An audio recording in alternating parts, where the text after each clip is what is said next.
Winifrida. Mambo. Poa. Hongera kwa ushindi. Mmeweza kupata ushindi wa mabao mawili.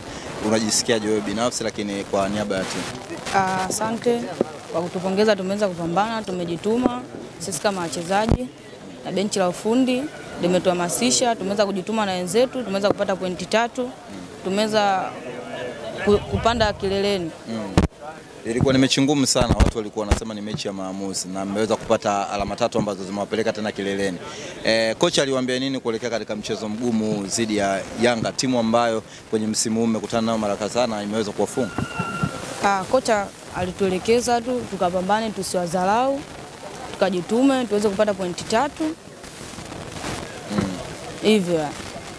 Binafsi wewe mwenyewe umejisikiaje sasa kuweza kuisaidia timu kuweza kupata alama 3 muhimu ambazo sasa hivi mpo kileleni, na unaiona timu yako kwenda kuchukua au ubingwa?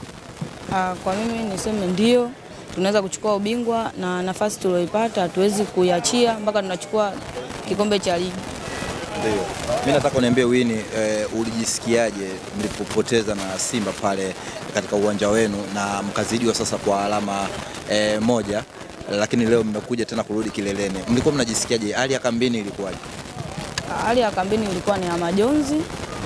Tuliumia sana kupoteza mchezo ule na tulitarajia ule mchezo tuweze kushinda ili tuweze kukaa juu, tusiachie hata nafasi moja. Ila Mungu kablesi, tumeweza kujituma leo mchezo wetu, tumeweza kupata pointi 3 na hatuwezi kuachia nafasi hii tulioipata.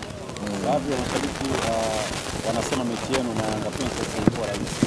Wewe kama mchezaji ulikuwa ndani dakika 90, unazungumza vipi mchezo au unawaambia nini ambao wanasema hivyo? Mimi binafsi yangu nasema mchezo haukuwa rahisi wala nini. Hivyo. Shukrani.